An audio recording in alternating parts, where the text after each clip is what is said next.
दर महिन्याला 2 एकादशी असतात. एक कृष्ण पक्षातली आणि एक असते शुक्ल पक्षातली. या सगळ्या एकादशी धरणं आपल्याला शक्य होत नाही. पण वर्षातून 2 एकादशी खूप महत्त्वाच्या असतात. एक असते आषाढी एकादशी आणि एक असते कार्तिक एकादशी. कार्तिक एकादशी जी उद्या आहे, ज्याला प्रबोधिनी एकादशी असं सुद्धा म्हटलं जातं. 12 ऑक्टोबरला आपल्याला उद्याच म्हणजे एकादशी साजरी करायची आहे. अतिशय महत्वाचा दिवस. ह्या दिवशी काय सेवा करायची, व्रतवैकल्य कसं करायचं, कुठले उपाय करायचे, त्याच संदर्भात आज आपण माहिती घेणार आहोत. व्हिडिओ सगळा बघा म्हणजे तुम्हाला तुमच्या सगळ्या प्रश्नांची उत्तर मिळतील. नमस्कार सर्वांना, श्री स्वामी समर्थ. तुम्हा सगळ्यांचं आपल्या चॅनलमध्ये खूप खूप मनापासून स्वागत. आता उद्या देव उठणी एकादशी, कार्तिक एकादशी किंवा प्रबोधिनी एकादशी या विविध नावांनी ओळखली जाणारी सगळ्यात महत्वाची एकादशी उद्या आहे. आपल्याला माहिती आहे की आषाढी एकादशीला भगवान विष्णू हे निद्रा अवस्थेत जातात आणि उद्या देव उठणी एकादशी आहे. उद्या चातुर्मास संपणार आहे, म्हणजेच उद्या भगवान विष्णू हे त्यांच्या झोपेतून जागे होता असं म्हणायला हरकत नाही. आणि मग संपूर्ण विश्वाचा कारभार ते स्वतःवर घेतात. उद्याचा दिवस खूप महत्वाचा आहे. उद्या आपण जसं आषाढी एकादशीला पंढरपूरला गर्दी असते, त्याच पद्धतीने उद्या सुद्धा यात्रा असणार आहे. तुम्ही जर भाग्यवान असाल, म्हणजे जर तुम्ही जर जाणार असेल तर. आता उद्या आपल्याला आपल्या घरातच, अगदी जर तुमच्या घरात किंवा तुमच्या जवळपास विठ्ठलाचं मंदिर असेल, भगवान विष्णूंचं मंदिर असेल, बालाजी भगवानचं मंदिर असेल किंवा व्यंकटेशाचं मंदिर असेल किंवा बाळकृष्णाचं मंदिर असेल, तिथे जाऊन आवर्जून दर्शन घ्या. ज्यांच्याकडे ह्या सगळ्या गोष्टी करणं शक्य होत नाही, अर्थात आपल्याला उद्या करायचंय. बघा, असं म्हटलं जातं की कुठलीच एकादशी धरू नको बाबा, पण आषाढी आणि कार्तिकी एकादशी धर. संपूर्ण 24 एकादशीचं तुम्हाला आपल्याला फळ मिळत असतं. म्हणजे संपूर्ण 24 एकादशी केल्याचं फळ आपल्याला मिळत असतं. म्हणून शक्य असेल तर उद्याचा उपवास आवर्जून करावा. आता एकादशीचा उपवास कसा करावा? तर एकादशी आपल्याला उद्या संपूर्ण दिवसभर धरायची आहे. एकादशी धरताना तब्येतीची काळजी घेणं तेवढंच महत्वाचं आहे. दिवसभर उपवास करायचा असतो. तुम्ही भगर खाऊ शकता, तुम्ही साबुदाणा खाऊ शकता. दिवसभर उपवास धरायचा आणि दुसऱ्या दिवशी आपल्याला उपवास सोडायचा असतो. मग तो सकाळी तुम्ही देवाला नैवेद्य दाखवून तुम्ही उपवास सोडू शकता. आता काही ठिकाणी देवाला दही भाताचा नैवेद्य दाखवला जातो. काही ठिकाणी प्रत्येकाच्या गावातली, प्रत्येकाच्या समाजातली वेगवेगळी पद्धत असते. तुमच्याकडे जसं असेल ते तुम्ही करू शकता. आता उद्या काय सेवा करायची आहे ते सगळ्यात महत्वाचं आहे. बघा, उद्या भगवान श्री हरी विष्णू शेष शयनेतून जागे होता. म्हणजेच काय, ते जे 4 महिने झोपलेले आहेत ते उद्या उठणार आहे. तुमच्या घरात जर भगवान विष्णूंची मूर्ती असेल, फोटो असेल तर अर्थात आपण सेवा करणार आहे. जर मूर्ती असेल तर नक्कीच त्यांच्या मूर्तीवर अभिषेक करा. नाही तर बाळकृष्णाची मूर्ती प्रत्येकाच्या घरात असते. तर बाळकृष्णाच्या मूर्तीवर अभिषेक करायचा आहे. अर्थात अभिषेक तुम्हाला सकाळीच करायचा आहे जेव्हा तुम्ही देवपूजा करता. आता बाळकृष्णाच्या मूर्तीवर अभिषेक कशाने करायचा? तुम्ही पाण्याने करा, दुधाने करा, पंचामृताने करा. तुम्हाला जसं शक्य होईल त्या पद्धतीने तुम्हाला अभिषेक करायचा आहे. अभिषेक करताना एक वेळा पुरुष सुक्तम, एक वेळा श्री सुक्तम आणि शक्य असेल तर एक वेळा रामरक्षा 9 ओव्यांपर्यंत म्हणायचे आहे. कारण 10व्या ओवीनंतर फलश्रुती असते. हे जर 3 शक्य झालं तर म्हणा, नाहीतर पुरुष सुक्तम आणि श्री सुक्तम म्हटलं तरी हरकत नाही. ही सेवा करून ते जे पाणी आहे तर ते तुम्ही स्वतः ग्रहण करू शकता, घरातल्यांनाही त्यांना द्या. आता ज्यांना संतान प्राप्तीसाठी सेवा करायची आहे, 41 दिवस किंवा 108 दिवस त्यांनी उद्या आवर्जून करा. उद्याची एकादशी सगळ्यात मोठी एकादशी आहे. जशी आषाढी एकादशी आहे त्याच पद्धतीने ही सुद्धा एकादशी आहे. तुम्ही नक्कीच, ज्यांना संतती समस्या आहे, ज्यांना काही अडचणी असेल तर त्यांनी भगवान बाळकृष्णांच्या मूर्तीवर अभिषेक करायचा. पहिल्या दिवशी जोडीने बसायचा. त्या संदर्भातली सगळी माहिती आपल्या चॅनलवर आहे. तुम्ही सर्च जरी केलं तरी तुम्हाला सापडून जाईल. तर उद्या तुम्ही सेवेला सुरुवात करा.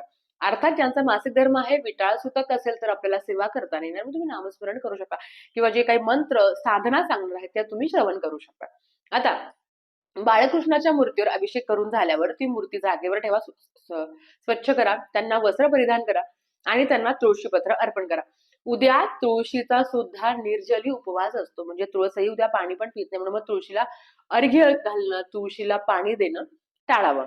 मग तुम्ही तुळस उद्या तोडू नका. आणि खरं तर स्त्रियांनी कधीही तुळस तोडू नये, कारण ती सौभाग्यकारक असते. म्हणून ती आपल्याला तोडायची नाही आणि बाजारात विकत तुळस मिळून जाते. ज्यांना उद्या तोडणं शक्य होत नाही त्यांनी आज तुळस तोडावे, पण उद्या तुळशीला स्पर्श पण केलेला चालत नाही.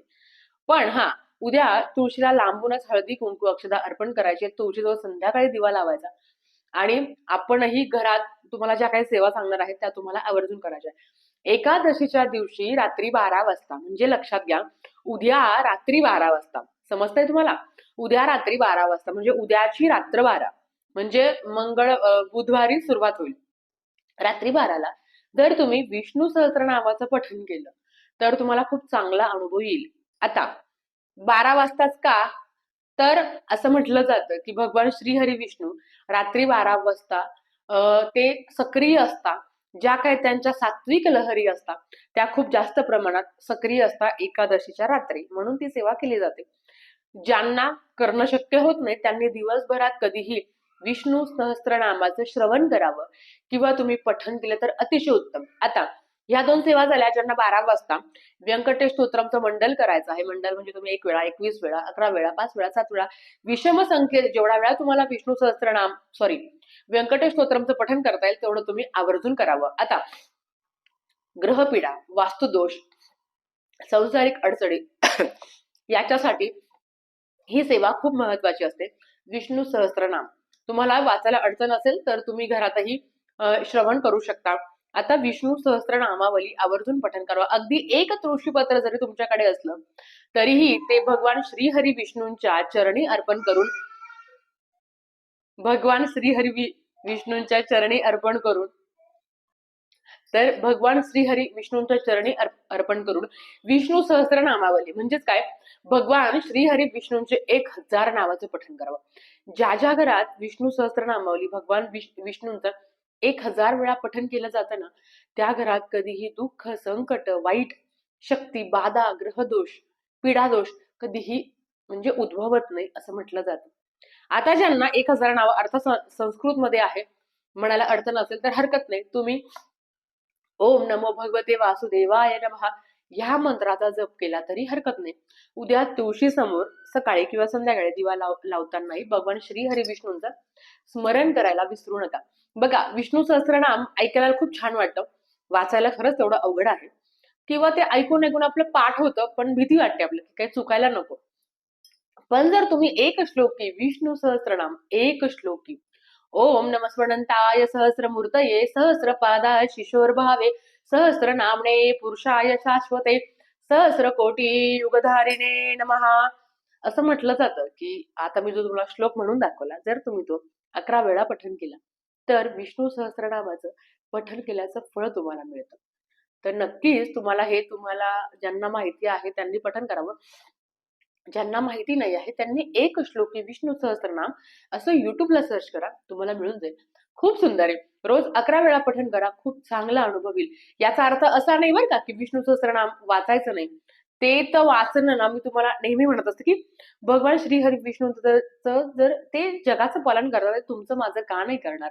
विष्णू सहस्त्रनाम जर सातत्याने घरात 3 महिने जरी केले तर कितीही प्रखर पितृदोष असो, कितीही वाईट शक्ती असो, खूप कमी होईल, खूप जास्त प्रमाणात कमी होईल. आणि बघा, संसारिक अडचणी घुमवून फिरून जिथेच तुम्ही येतं, काहीतरी चांगलं करायला गेलं की काहीतरी वाईट घडतं, तर ह्या ज्या अडचणी येत असतील ना, या खूप जास्त प्रमाणात कमी होईल. आणि आर्थिक संकट तर मग तर खूप, कारण माता लक्ष्मीला भगवान विष्णूंची सेवा प्रिय आहे.